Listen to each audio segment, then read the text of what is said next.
형제들아 내가 이것을 말하노니 혈과 육은 하나님 나라를 이어받을 수 없고 또한 썩는 것은 썩지 아니하는 것을 유업으로 받지 못하느니라.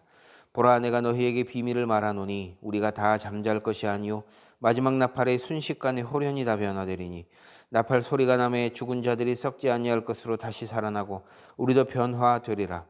이 썩을 것이 반드시 썩지 아니할 것을 입겠고 이 죽을 것이 죽지 아니함을 입으리로다.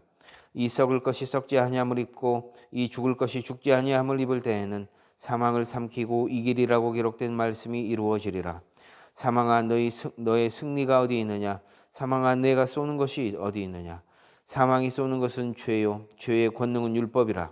우리 주 예수 그리스도로 말미암아 우리에게 승리를 주시는 하나님께 감사하노니 그러므로 내 사랑하는 형제들아 견실하며 흔들리지 말고 항상 주의 일에 더욱 힘쓰는 자들이 되라. 이는 너희 수고가 주 안에서 헛되지 않은 줄 알미라. 아멘. 네, 우리는 계속해서 부활장을 살펴보고 있습니다. 오늘 또 어제에 이어서 계속 반복되는 말씀입니다. 표현만 다를 뿐이지 계속해서 반복되는 말씀을 지금 바울 사도는 우리에게 하고 있습니다. 그러니까 부활의 때에 우리가 어떻게 다시 살아나고 또 어떠한 몸을 입게 되는지에 대해서 우리는 지난 시간 함께 살폈었는데요. 씨앗은 땅에 심겨져 죽지만 또 다른 모습으로 열매를 맺듯이 우리 몸도 죽은 땅에 묻히지만 우리 주님 다시 오실 그날에 새로운 몸으로 다시 살아나게 됨을 어제 우리가 본문을 통해서 살폈습니다. 자, 오늘 본문은 50절에서 다시 한번 이것에 대해서 쭉 얘기를 하고 있는데요. 50절 우리 함께 읽겠습니다. 시작. 형제들아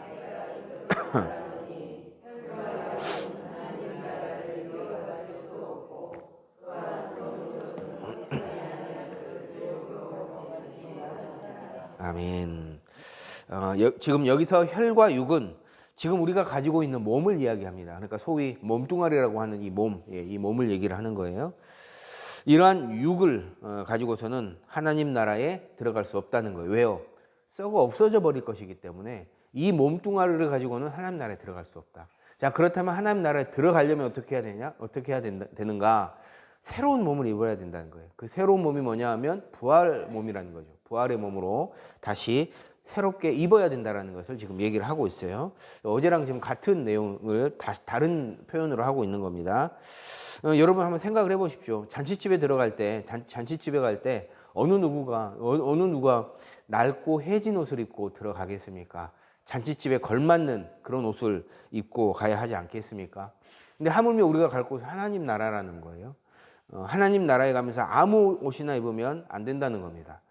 하나님 나라는 어떤 나라입니까? 영원한 나라거든요. 영원한 나라이고 또 신령한 곳이고 또 썩지 않는 곳이기 때문에 그곳에 들어가려면 우리 역시 그곳에 걸맞는 어떤 그런 썩지 않는 새로운 몸을 반드시 입어야 한다라는 것입니다. 오래전에 나이 지긋이 드신 권사님 한 분이 장례 예배를 함께 따라가서 화장터에서 제게 이런 얘기를 하셨어요. 고인의 몸을 이렇게 화장을 해버리면 나중에 하나님 나라에 어떻게 들어갈 수 있냐는 거예요. 몸이 다 불에 타버리고 없어져 버렸는데 어떻게 하나님 나라에 들어갈 수 있냐. 나는 그게 걱정이다.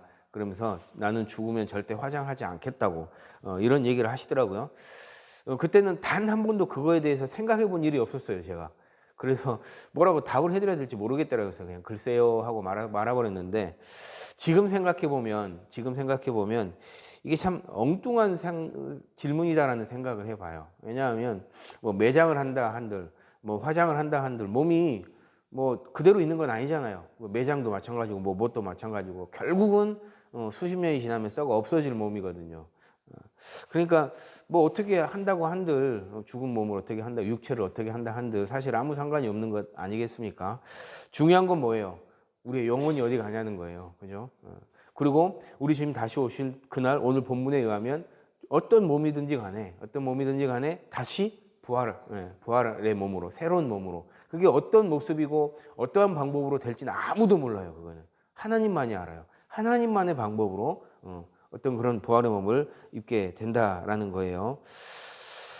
그때는 예외가 없어요. 우리 주님 다시 오실 그날. 그때는 어느 누구도 다 어느 누구를 막론하고 오늘 본문에 기록되고 있는 것처럼 호련히 정말 찰나의 순간에 변화하게 되는 것입니다.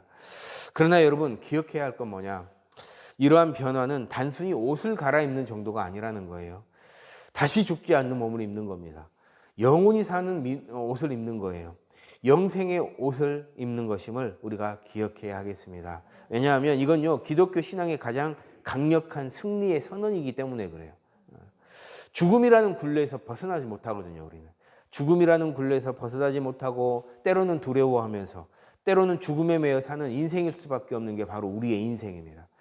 때문에 우리 모두에게 부활의 몸을 입게 하시면서 영원한 삶을 살게 하시고 또 영원한 어떤 그런 부활의 소망, 또 하늘나라의 소망, 하늘나라 소망을 하고 가지고 그런 소망을 가지고 살게 하신다는 것은 죽음을 이기게 하셨다는 거예요. 그 어떤 선언보다도 죽음을 이겼다. 그 선언은 굉장히 강력한 선언일 수밖에 없습니다. 그래서 바울 사도가 이렇게 얘기하는 거예요. 55절인데 우리 함께 읽겠습니다. 시작. 사망아 너의 승리가 내가 쏘는 것이 어디 있느냐. 예수 그리스도께서 십자가에 달려 돌아가심으로 잠깐은 사망이 예수님을 어찌하지 못한 것처럼 보였을 수 있어요. 그러나 3일 만에 말씀대로 다시 살아나셨어요. 그 죽음을 이기셨어요. 죽음의 권세를 깨뜨리셨어요. 모든 인류를 얽어매던 그 죽음을 이기시고 다시 사신 예수님께서 이제는 모든 인류 가운데 선포하십니다. 내가 곧 부활이요 생명이니 나를 믿는 자는 죽어도 살겠고 살아서 나를 믿는 자는 영원히 죽지 않는다라고 선언을 하셨어요. 예수 그리스도를 믿는 우리에게도 역시 이 부활의 능력을 경험케 하신다는 거예요. 그렇게 우리 모두가 죽음의 권세 아래서 벗어나도록 해주셨어요.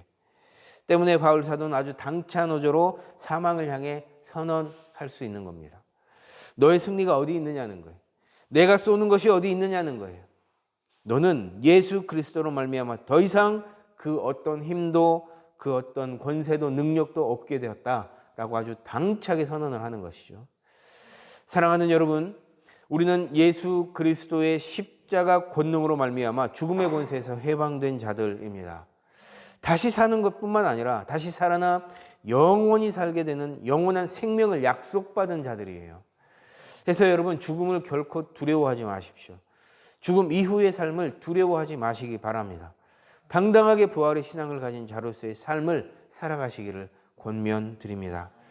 여전히 죽음의 권세 아래에서 얽매여 살아가는 것이 아니라 그 죽음을 이기시고 우리를 살리신 예수 그리스도의 능력을 힘입어 살아가는 광림의 모든 성도들 되시기를 주님의 이름으로 소망합니다. 다시 본문입니다. 마지막 절 57절에서 58절 우리 함께 읽습니다. 시작. 우리 주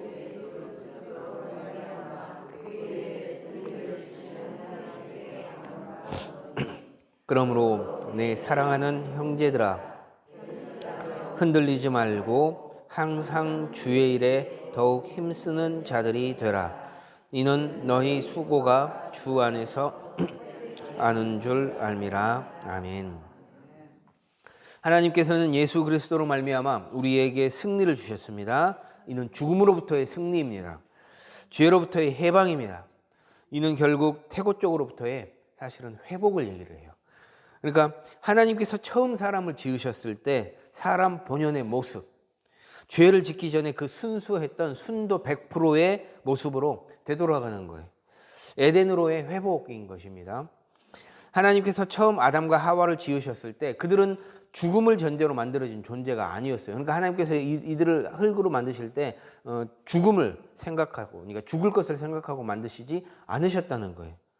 하나님의 형상대로 지음받은 아담과 하와는 하나님의 영원한 생명을 함께 누리면서 영원히 하나님과 교제하고 대화하고 그렇게 하도록 지음받은 가장 완전한 존재였다라는 거예요. 그런데 죄가 그들 가운데 들어오게 되면서 이 세상에 죄가 들어오게 되었고 하나님과의 그 영원한 생명안이 뭐가 되어버렸냐면 금이 가게 되어버린 거예요. 혈과 육이라는 썩어 없어져 버릴 그런 껍데기가 우리에게 더 씌워진 거예요. 때문에 여러분 부활신앙을 갖는다는 건 뭐냐 하면 우리가 다시 살아난다는 것은 우리의 영과 육이 다시 새롭게 변화됨으로 말미암아 하나님 처음 지으셨던 그 태고 쪽의 영광으로 되돌아가는 것을 말합니다. 회복되는 걸 얘기하는 거예요. 그래서 예수 그리스도께서 십자가와 부활로 사망의 권세를 깨뜨리셨다는 건 죄로 인해 빼앗겨 버렸던 우리의 영원한 생명을 다시 되찾아온다는 뜻인 것입니다. 그렇습니다, 여러분. 우리는 부활을 통해 단순히 더 좋은 하나님 나라로의 이사를 넘어서는 거예요. 그곳으로 이사가는 것을 넘어서는 것을 의미합니다.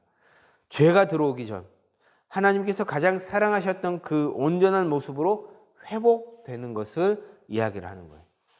때문에 여러분, 부활의 몸을 입는다는 것은 잃어버렸던 에덴의 회복이며 하나님 처음 뜻하셨던 사람의 본연의 존엄한 모습을 되찾는 위대한 여정임을 다시 한번 기억해야 하겠습니다. 그래서 바울 사도는 방금 읽은 58절의 권면을 통해서 부활의 신앙을 가진 자로서 부활의 소망, 또 에덴의 회복을 약속받은 우리가 어떠한 삶을 살아가야 하는지를 이어 이야기를 하는 겁니다. 영원한 부활의 몸을 입은 자로서 우리가 이 땅에서 흘리는 땀과 눈물, 하나님을 향한 헌신은 결코 사라지지 않는다는 거예요. 헛되지 않는다는 것입니다. 때문에 썩어질 것에 집착할 필요가 없다는 거예요. 잠깐의 세상 풍파에 흔들릴 이유가 없습니다. 왜입니까? 우리 모두는 영원한 생명을 가진 자이고 더불어서 장차 에덴의 영광을 다시 입을 자들이기 때문에 그렇습니다.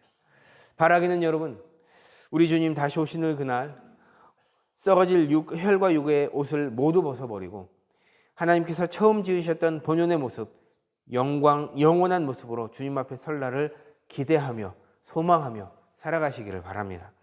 오늘 하루 그 부활의 소망을 품고 부활의 증인답게 견실하고 흔들림 없이 믿음의 길을 걸어가는 우리 모두가 되었으면 좋겠습니다. 이 시간 주신 말씀 붙들고 기도의 자리로 나아가겠습니다.